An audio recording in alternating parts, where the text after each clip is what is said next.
जय छठी मैया की। छठ पूजा कार्तिक महीने के छठे दिन मनाई जाती है। यह पर्व 4 दिनों तक चलता है।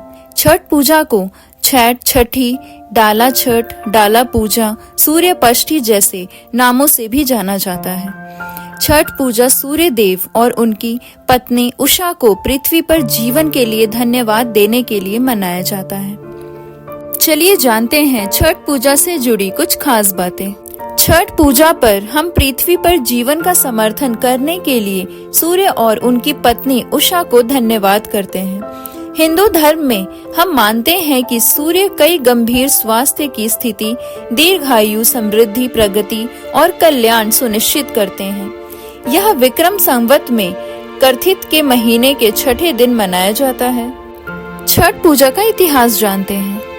यह माना जाता है कि छठ पूजा से पहले प्राचीन वेद ग्रंथों में ऋग्वेद में सूर्य भगवान की पूजा भजन होती थी और इसी तरह के अनुष्ठानों का वर्णन भी हुआ है। महाभारत में द्रौपदी ने भी ऐसा उपवास किया था। द्रौपदी और पांडवों, इंद्रप्रस्थ के शासकों ने भी महान ऋषि धाम्य की सलाह पर छठ अनुष्ठान किया था। सूर्य भगवान की पूजा के माध्यम से द्रौपदी केवल उस समय की तत्काल समस्याओं को हल करने में सक्षम नहीं थी, बल्कि यह भी मदद हुई कि पांडव बाद में उनके खोए राज्य को फिर से हासिल कर पाए थे। काल के ऋषि इस विधि का इस्तेमाल बाहर के किसी भी भोजन का सेवन किए बिना रहकर वे सूर्य की किरणों से सीधे ऊर्जा प्राप्त करने में सक्षम रहते थे। यह छठ विधि के माध्यम से किया गया था। छठ पूजा का जश्न मनाने के पीछे एक और इतिहास है, भगवान श्री राम जी की कहानी। यह माना जाता है कि भारत के राम और मिथिला की सीता ने उपवास रखा था और शुक्ल पक्ष में कार्तिक के महीने में भगवान सूर्य की पूजा की थी। उन्होंने यह पूजा 14 साल के बाद अयोध्या लौटने के बाद किया था।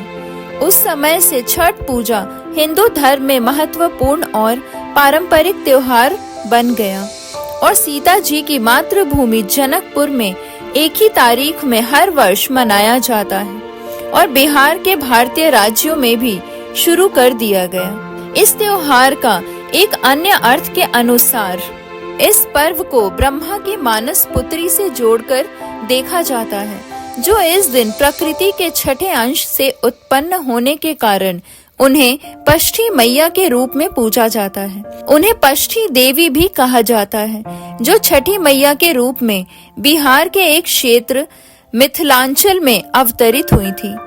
इसी कारण से यह त्योहार बिहार में व्यापक रूप से मनाया जाता है। यह युद्ध के हिंदू देवता कार्तिकेय की पत्नी है। इस कारण से पष्ठी मैया को देवसेना के नाम से भी जाना जाता है। यह भी माना जाता है कि वह प्रजनन क्षमता की देवी है और इसी कारण से परिवार में बच्चे के जन्म के छठे दिन पष्ठी मैया की पूजा की जाती है।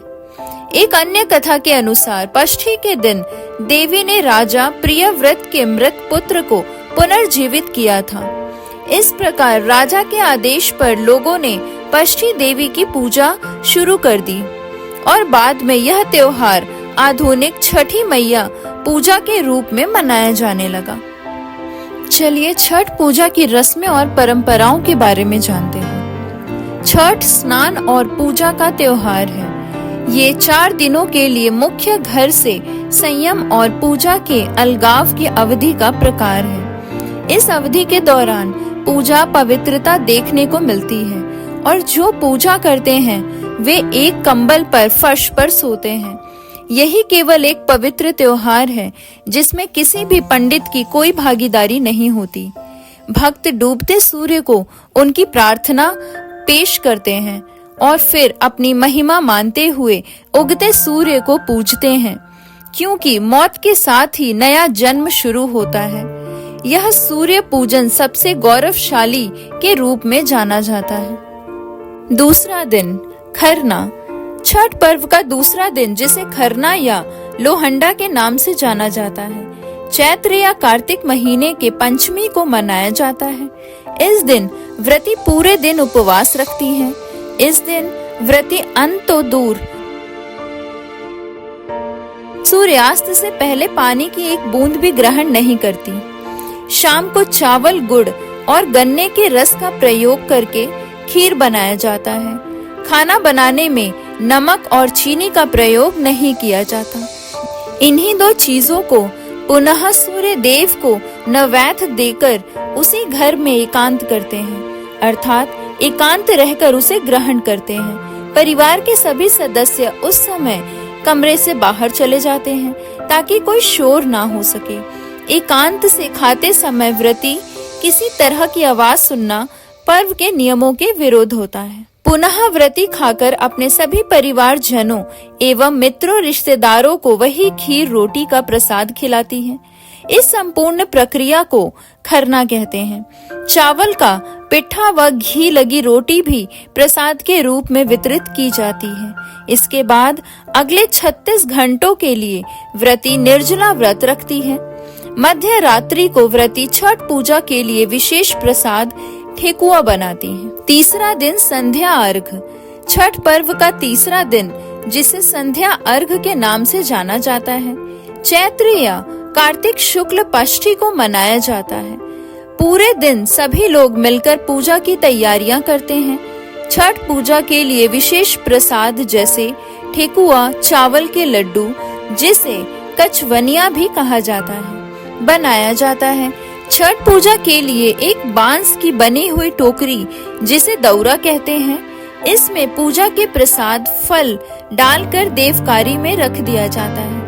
वहाँ पूजा अर्चना करने के बाद शाम को एक सूप में नारियल, 5 प्रकार के फल और पूजा का अन्य सामान लेकर दौरा में रखकर घर का पुरुष अपने हाथों से उठाकर छठ घाट पर ले जाते हैं। यह अपवित्र ना हो, इसीलिए इसे सर के ऊपर की तरफ रखते हैं। छठ घाट की तरफ जाते हुए रास्ते में महिलाएं छठ का गीत गाते हुए जाती हैं। नदी या तालाब के किनारे जाकर महिलाएं घर के किसी सदस्य द्वारा बनाए गए चबूतरे पर बैठती हैं। नदी से मिट्टी निकालकर छठ माता का जो चौरा बना रहता है, उस पर पूजा का सारा सामान रखकर नारियल चढ़ाते हैं और दीप जलाते हैं। सूर्यास्त से कुछ समय पहले सूर्य देव की पूजा का सारा सामान लेकर घुटने भर पानी में जाकर खड़े हो जाती हैं और डूबते हुए सूर्य देव को अर्घ देकर 5 बार परिक्रमा करते हैं। सामग्रियों में व्रतियों द्वारा स्वनिर्मित गेहूं के आटे से निर्मित ठेकुआ सम्मिलित होता है। यह ठेकुआ इसीलिए कहलाता है क्योंकि इसे काट के एक विशेष प्रकार के डिजाइनर फॉर्म में आटे की लुगदी को ठोक कर बनाया जाता है। उपरोक्त पकवान के अतिरिक्त कार्तिक मास में खेतों में उपजे सभी नए कंद मूल, सब्जी, मसाले व अनादि यथा गन्ना, ओल, हल्दी, नारियल, नींबू, पके केले आदि चढ़ाए जाते हैं। ये सभी वस्तुएं साबुत बिना कटे हुए ही अर्पित होते हैं। इसके अतिरिक्त दीप जलाने हेतु नए दीपक, नई बत्तियां व घी लाकर घाट पर दीपक जलाते हैं। इसमें सबसे महत्वपूर्ण अन्न जो है वो है कुसही केराव के दाने। हल्का हरा काला मटर से थोड़ा छोटा दाना होता है, जो टोकरे में लाए तो जाते हैं, पर संध्या अर्घ में सूर्य देव को अर्पित नहीं किए जाते। इन्हें टोकरे में कल सुबह उगते सूर्य को अर्पण करने हेतु सुरक्षित रख दिया जाता है। बहुत सारे लोग घाट पर रात भर ठहरते हैं। वहीं कुछ लोग छठ का गीत गाते हुए सारा सामान लेकर घर आ जाते हैं और उसे देवकारी में रख देते हैं। चौथा दिन, उगते हुए सूर्य को अर्घ। चौथे दिन कार्तिक शुक्ल सप्तमी की सुबह उदयमान सूर्य को अर्घ दिया जाता है। सूर्योदय से पहले ही व्रती घाट पर उगते सूर्य की पूजा हेतु पहुंच जाते हैं और शाम की ही तरह उनके पूजन परिजन उपस्थित रहते हैं। संध्या अर्घ में अर्पित पकवानों को नए पकवानों से प्रतिस्थापित कर दिया जाता है, परंतु कंद मूल फल आदि वही रहते हैं। सभी नियम विधान संध्या अर्घ की तरह ही होता है। सिर्फ व्रती लोग इस समय पूरब की ओर मुख करके पानी में खड़ी होती हैं और सूर्य उपासना करती हैं। पूजा अर्चना समाप्तोपरांत घाट का पूजन होता है। वहां उपस्थित लोगों में प्रसाद वितरित करके व्रती घर आ जाते हैं और घर पर भी अपने परिवार आदि को प्रसाद वितरण करते हैं। व्रती लोग खरना के दिन से आज तक निर्जला उपवास रखने के बाद आज सुबह ही नमक युक्त भोजन करती हैं। चलिए जानते हैं छठ पूजा का महत्व। छठ उत्सव के केंद्र में छठ व्रत है, जो एक कठिन तपस्या की तरह है। यह छठ व्रत अधिकतर महिलाओं द्वारा किया जाता है। कुछ पुरुष भी इस व्रत को रखते हैं। व्रत रखने वाली महिलाओं को परवैतिन कहा जाता है। 4 दिनों के लिए व्रत में व्रती को लगातार उपवास करना होता है। भोजन के साथ ही सुखद शैया का भी त्याग किया जाता है। पर्व के लिए बनाए गए कमरे में व्रती फर्श पर एक कंबल या चादर के सहारे ही रात बिताती हैं। इस उत्सव में शामिल होने वाले लोग नए कपड़े पहनते हैं, जिनमें किसी प्रकार की सिलाई नहीं की गई होती। व्रती को ऐसे कपड़े पहनना अनिवार्य होता है। महिलाएं साड़ी और पुरुष धोती पहनकर छठ करते हैं। छठ पर्व को शुरू करने के बाद सालों साल तक करना होता है, जब तक कि किसी अगली पीढ़ी की किसी विवाहित महिला इसके लिए तैयार ना हो जाए। घर में किसी की मृत्यु हो जाने पर यह पर्व नहीं किया जाता। ऐसी मान्यता है कि छठ पर्व पर व्रत करने वाली महिलाओं को पुत्र रत्न की प्राप्ति होती है। पुत्र की चाहत रखने वाली और पुत्र की कुशलता के लिए सामान्य तौर पर महिलाएं यह व्रत रखती हैं। पुरुष भी पूरी निष्ठा से अपने मनोवांछित कार्य को सफल होने के लिए व्रत रखते हैं। प्रेम से बोलिए जय छठी मैया की, जय सूर्य देवता की। वीडियो को लाइक और चैनल को सब्सक्राइब जरूर करें।